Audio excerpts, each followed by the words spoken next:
Hola, ¿qué tal? Bienvenidos a este Feos, Sucios y Malos. Hoy el invitado es el arquitecto Jaime Sorín, ex decano de la Facultad de Arquitectura, presidente de la Comisión Nacional de Monumentos Históricos y al mismo tiempo un hombre que conoce profundamente la estructura, no solo arquitectónica, sino la que hace mover, aquella que a veces es invisible, de repente el movimiento social, el ir y venir en nosotros, en los ciudadanos, en el transporte, en la ciudad de Buenos Aires, digo, en este tiempo de contextos políticos, cuando desde Cambiemos, por ejemplo, nos proponen producir una revolución en la vivienda, ¿cuántas se hicieron en Buenos Aires durante el mandato de Mauricio Macri?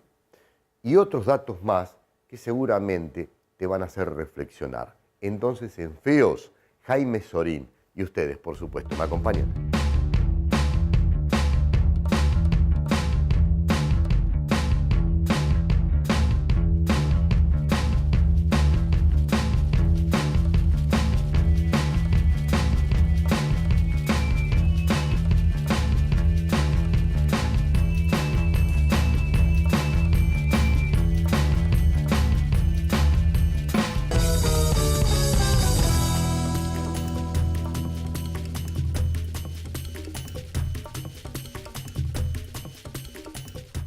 Bueno, tal cual les comentaba hace un instante en la apertura de Feos, Jaime Sorín está con nosotros y la ciudad de Buenos Aires, cuánto es un espacio propio que compartimos y disfrutamos y cuánto es un espacio que nos agrede.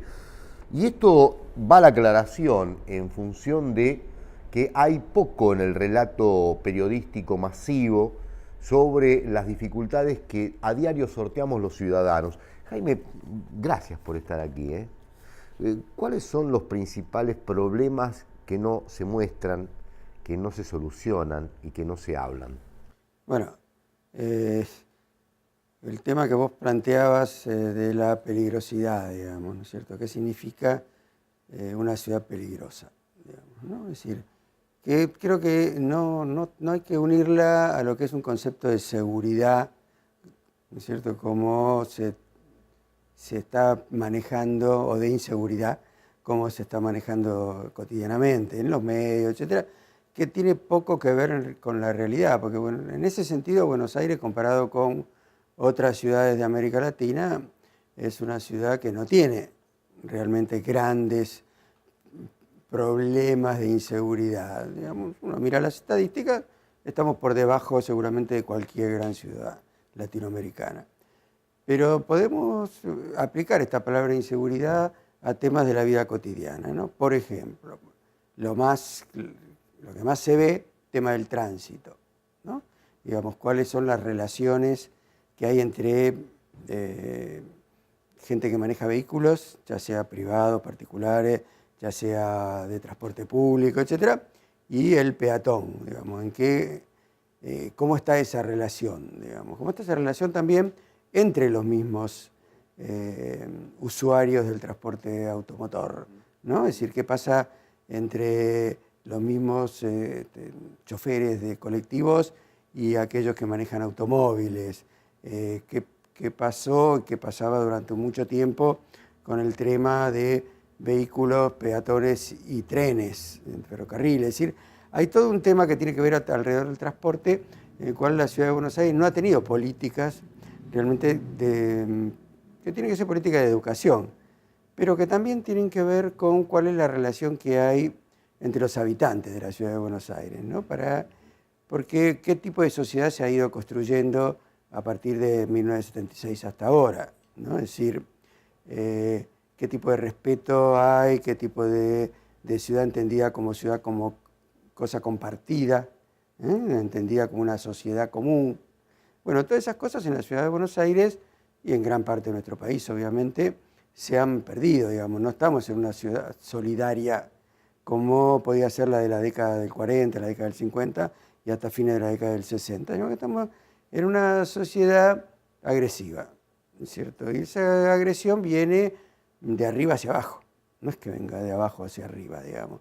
Hay sectores de la sociedad que son cooperativos, solidarios, podemos hablar de las villas, a donde hay una cultura de ayuda mutua, ¿no? De colaboración, de poder tener cuidados comunes, ¿cierto?, en la vida cotidiana.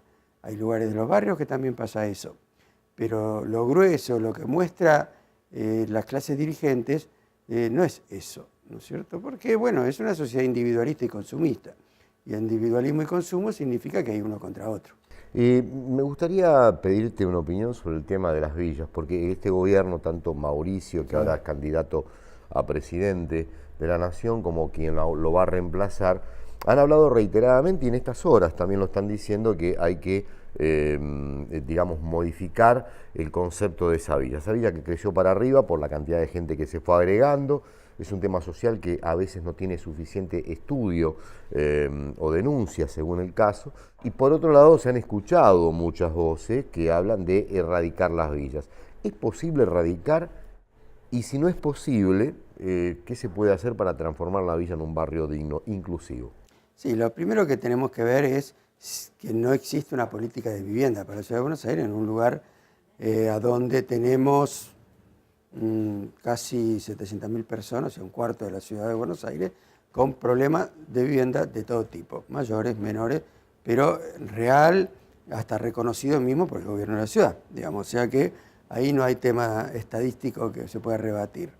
¿Cómo se fue construyendo eso?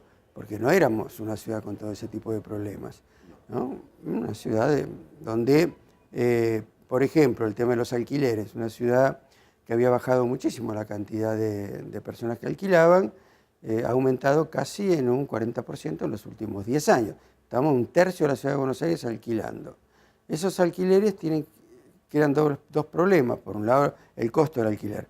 Por otro lado, que no es posible, porque no existe tampoco, no se ha construido, ocupar, que exista un parque de vivienda construido para familias, por ejemplo.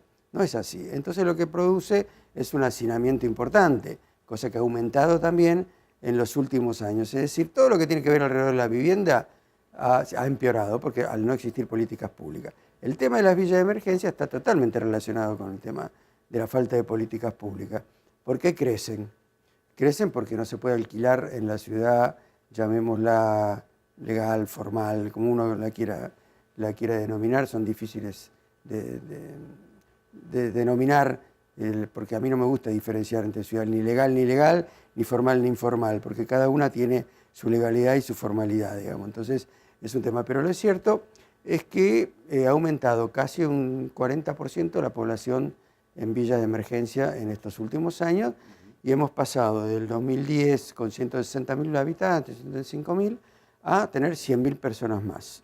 ¿Por qué? Porque hay menos hoteles, porque la presión inmobiliaria ha derrumbado muchísimos hoteles, especialmente en la zona norte, la zona de Palermo, ¿no es cierto? Flores, etcétera. Todo eso se ha achicado un montón. Toda esa gente, ¿a dónde ha ido a parar? No pudo ir al mercado formal de alquileres, porque alquilar es carísimo en la Ciudad de Buenos Aires, además de no existir para familias, por eso decía, un parque realmente accesible, y han ido a parar a las villas de emergencia. Eso ahora, Jaime, Mauricio Macri hace pocos días, al momento que estamos grabando esta entrevista en Feos, decía que que hay que construir muchas viviendas, que él va a hacer una construcción nacional de viviendas importantísimas.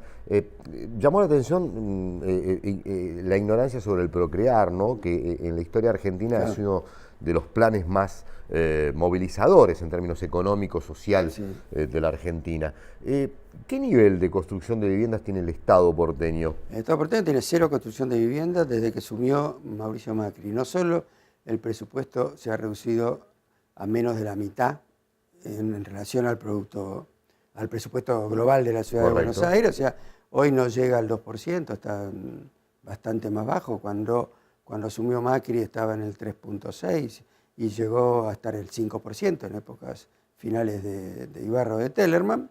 Entonces, y además el Estado de la Ciudad de Buenos Aires no es un Estado constructor en el sector vivienda, es un Estado constructor de vereda, de embellecimiento, de pavimento que se hacen 3 veces el mismo, bueno, digamos, para las empresas que son sus amigos, que son justamente ese tipo de empresa grande. Ahora, la empresa que se dedica a la vivienda prácticamente desapareció de la Ciudad de Buenos Aires, salvo la que se dedica a la vivienda privada especulativa, ¿no es cierto? Entonces, Macri lo que está proponiendo, además, con ese millón, es 1 millón de créditos hipotecarios, pero no que lo va a dar el Estado Nacional en el caso de él, porque ellos siempre han planteado que hay que habilitar el mercado de hipotecas desde el mercado privado. De hecho, han dado no más de 3.000 préstamos desde que están en el gobierno. Y en el caso de los alquileres ni hablemos cuál ha sido la situación. Jaime Sorín, ¿cuáles son los estándares de seguridad que provee el gobierno porteño a la hora del flujo, del movimiento de toda la sociedad, no solo en el trabajo, sino en el esparcimiento, en la sociedad? Algunos dicen que tenemos una estructura porteña endeble, no actualizada, y no solo hablo de Bocas de Tormenta o de Cloacas, sino hablo en general en todo el tránsito, el movimiento humano. ¿Cómo estamos en ese tema? No, estamos mal. Imagínate, y cuando hay una tormenta, se caen ramas de árboles, cosa que no debería suceder. Se sigue inundando, menos que antes, pero se sigue inundando algunas zonas, especialmente en la zona sur. Y obviamente hablamos del tránsito y de la falta de controles en la construcción también, que no solo crea muertes entre los trabajadores, sino que ha creado muertes entre los habitantes de la Ciudad de Buenos Aires. O sea que estamos realmente bastante desprotegidos. Pero eso es lógico en una sociedad que, como decíamos al principio, una sociedad que prioriza el individualismo y el consumo, de ninguna manera tiene mecanismos que estén dirigidos a justamente trabajar sobre los lazos sociales. Totalmente. Te quiero hacer la última pregunta y agradecerte infinitamente la generosidad que has tenido de llegar a Feos, Sucios y Malos. Jaime Sorín, cuando uno analiza el espacio donde vive, donde se mueve, ¿no es cierto? A tu criterio, a tu experiencia, ¿cuál es la principal asignatura que vos entendés que tiene la sociedad, los porteños, y que nos pone en un riesgo serio? Digamos, lo que más nos puede vulnerar, desde ese lugar es la pregunta. No, yo creo que el problema que tiene la Ciudad de Buenos Aires es que es una ciudad fracturada. Fracturada desde todo punto de vista, desde el punto de vista espacial, norte-sur, desde el punto de vista social, también en gran medida norte-sur, y la inexistencia de políticas justamente de equiparación. Nosotros hoy hablamos en el planeamiento, en el urbanismo, de la justicia espacial, que es uno de los nuevos términos, y de los derechos urbanos. ¿Ciertos derechos urbanos son justamente el derecho a la convivencia, a la seguridad, todo eso es un derecho urbano. Y en el caso de la justicia espacial, es a que todo habitante de la Ciudad de Buenos Aires tenga el mismo acceso a todos los servicios, a todas esas posibilidades, que no esté porque viva en el sur o porque viva en el norte, porque gane más o que gane menos, que haya nacido en tal lugar o que haya nacido en otro lugar, sino que todos tengan acceso a lo mismo. Eso hoy en la Ciudad de Buenos Aires está negado por un porcentaje importante de la población. Te quiero agradecer infinitamente, Jaime, y ojalá que podamos encontrar el mecanismo de poder tener una charla de este tipo más extensa, más abierta y más reciente en poco tiempo nuevamente, ¿sí? ¿Cómo no? Gracias. Muchas gracias a ustedes. A ustedes, Jaime Sorín, aquí en Feos, y seguramente mañana seguiremos con estos temas. Lo que estamos tratando de hacer es intentar, al menos, comprender sobre temas que están ocultos desde el punto de vista periodístico. Hasta mañana. Gracias. Chao.